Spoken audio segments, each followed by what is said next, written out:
It's not a traditional hammer-fired gun. It's got a grip safety like an XD, an internal hammer that nobody can see, and Wilson Combat badges on the grips.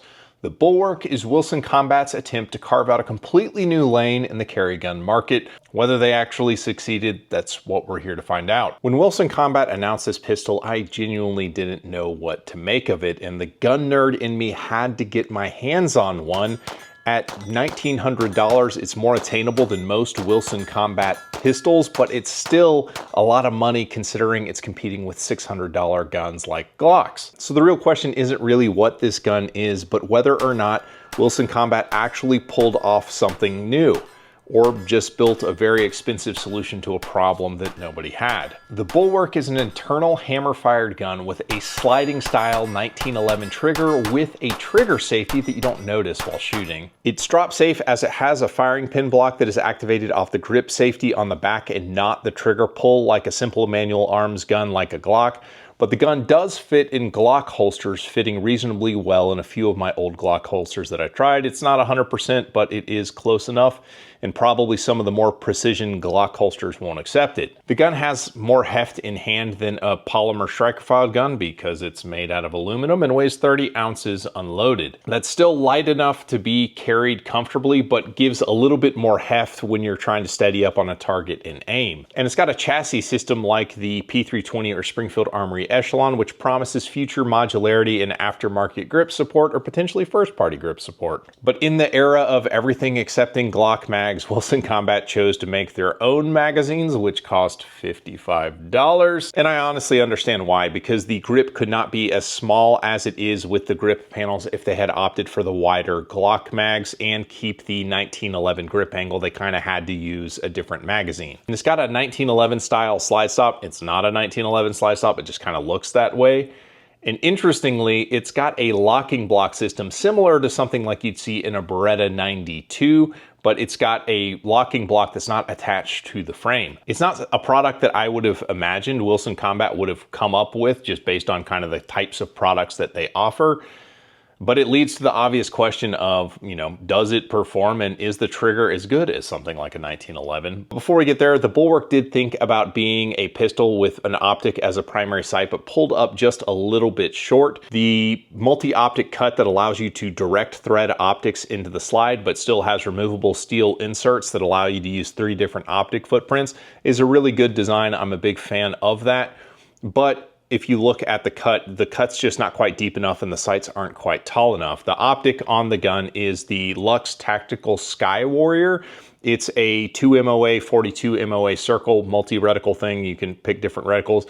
It's in a closed emitter optic based on the RMSC footprint, and it is got a bigger window than like a traditional like K footprint or RMSC style optic. Not quite as big as Defender ST, but still, bigger than an RMR. It seemed like a good choice to put on a pistol that is a performance carry pistol. And the Sky Warrior does have what I'd consider like a medium deck height. It's not like a super low deck height optic. And as a result, the sights and the optic cut combine for like a 1/10 co-witness. So they're just not quite deep enough, which kind of reveals their thinking when they put it on there. Like it's got an optic cut that's good enough, not like an optic is the main thing that is going to be aiming this gun. I think the gun was designed to be shot with iron sights, but be optic capable, not be like primary optic. Thanks to the guys at Lux Tactical for letting me check out their optics. The Sky Warrior is a pretty legit sight. Now the trigger question is actually much easier to answer because it is like a 1911 style sliding trigger, but it does have a trigger safety. As I mentioned, you don't even observe the trigger safeties there, it just disappears. And that trigger dominates striker triggers, pulling it just like a clean 4-pound. Is it like an elite 1911 style trigger? Not exactly. Like this is a Staccato HD P4, and I would say that the trigger on the Wilson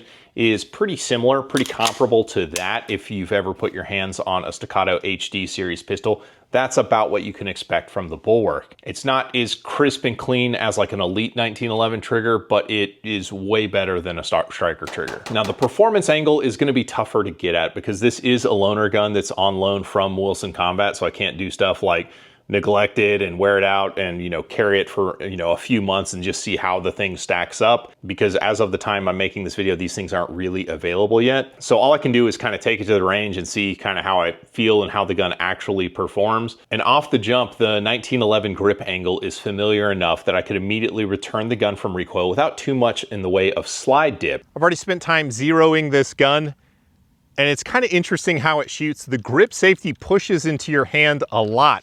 Like, it's noticeable. It's not uncomfortable, but you just kind of notice it. I'm sure I'd get used to it after shooting it more, but it's a pretty good shooting gun. I mean, it's basically a Glock 19 with a much, much better trigger and a proper grip and removable grip panels. But yeah, and metal mags, no Glock mags. Strange choice, but there we are. Because the shots you just saw were my first shots through the pistol after it getting it zeroed and bench rested. So I was pretty happy with this thing straight out of the gate with how I was able to shoot it. And one of the things that I want to call attention to in how the gun shoots is the grip texture that's on the front and back straps and the side of the thing.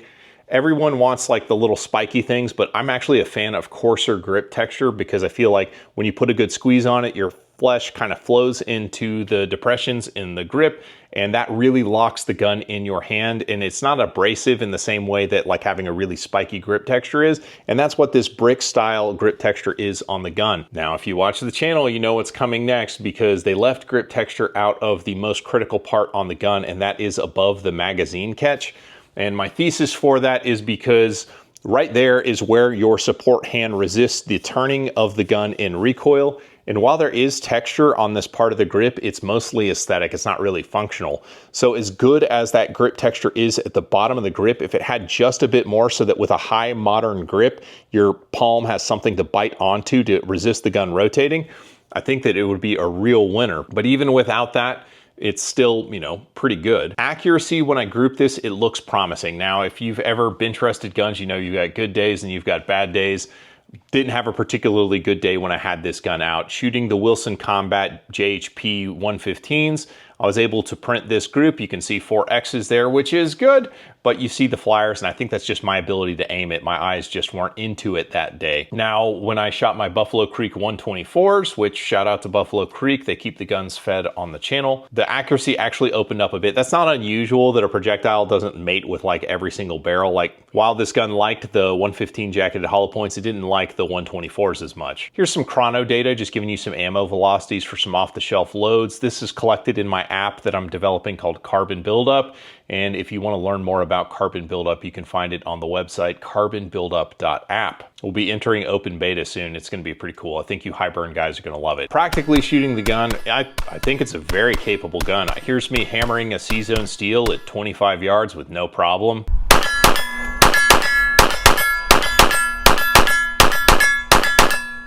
Here's me shooting at a smaller than A-zone steel at 15 yards, no problem. And one thing that struck me as really interesting is I don't usually love steel frame guns because there's like a jump to the gun. What ends up happening is the gun slide's gonna come back in recoil, it's gonna lift, and then it comes back like higher than it aimed. Like, I realized you can compensate for it with your technique and return the gun properly, but it just takes more effort than a steel frame gun.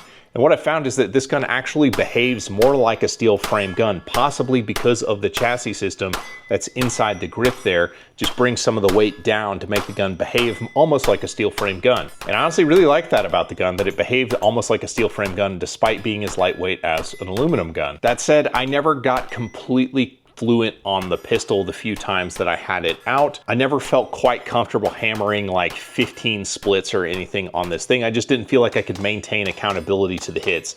I got better each time I took it out, but the movement of the gun, while it is a 1911 grip angle, it doesn't necessarily move like a 1911.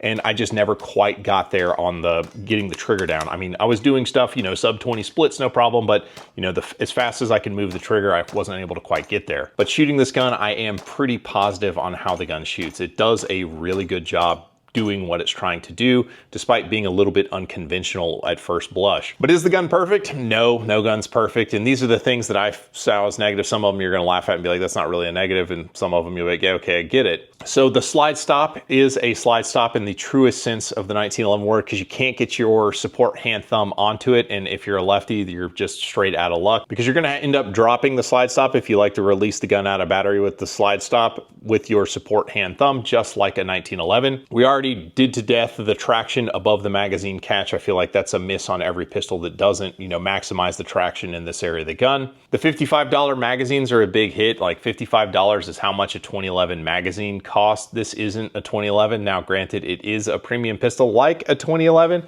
It's just, I think that the expectation is that, we don't need $55 mags this day and age, unless it's a 2011. The grip safety is observable when you shoot the gun. Again, it's not like painful or anything like that. It's just kind of foreign feeling, because you probably not shot a gun where you can kind of feel the little grip safety kind of poking you in your palm. Like, it's something I could absolutely get used to and it just be second nature, but it is kind of unique, so it does take some adapting to. And the optic not being the emphasis of how the gun is aimed, but it being like a traditional iron sight gun that accepts optics rather than a gun that's intended to be shot with an optic like a Staccato HD series.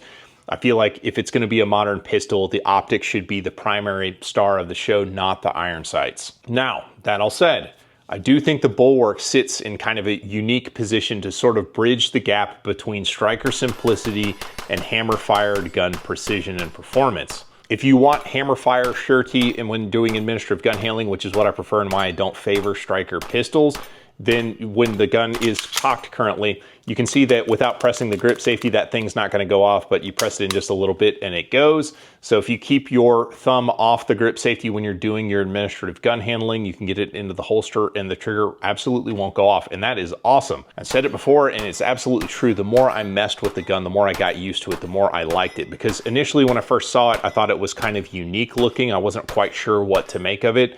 But the more I've looked at it, the more I've shot it, the more I've felt it, I have enjoyed the pistol more and more. Now that leads to the obvious question, do I $1,900 like this pistol?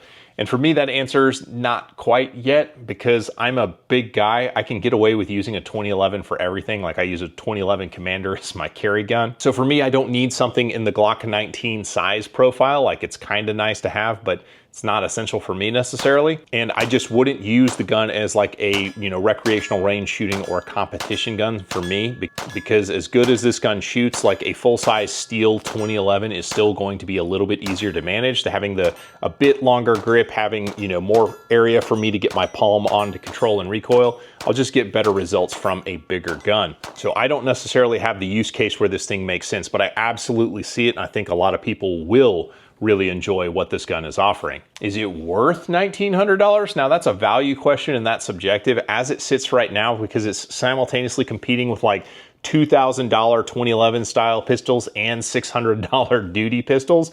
It's kind of tough to say. If you know about the diminishing returns curve, you spend more money to get more quality, but at the same time, you don't get as much utility from that increasing quality. I've done a whole video talking about the diminishing returns on 2011 style pistols. You can check that out for more, but basically this is a much nicer pistol than a $600 pistol, but you're probably not going to be able to perform with it significantly better. But I do think that the straight to the rear trigger press is superior to the hinge trigger that most duty striker guns have. I think people will be able to pick up this gun and immediately be able to get more accuracy out of it than they will be able to get out of the hinge trigger systems popular on most duty style guns. I think the best thing to compare this to would honestly be the Staccato HD C3.6. This is very similar in size. It's a little bit heavier than the C3.6, which is honestly a good thing in my mind, but the gun surprised me ultimately. I didn't really know what to expect getting into the pistol and picking it up and messing with it, but I enjoy the pistol. I think it's a cool pistol. I understand the price tag and I agree with it. I think it is a premium offering. It's just that, is a $1,900 carry gun the right one for you? Only you can answer that. If you got something out of this video, please consider subscribing. And if you want to see the review of the Staccato HD C3.6, you can check that out here.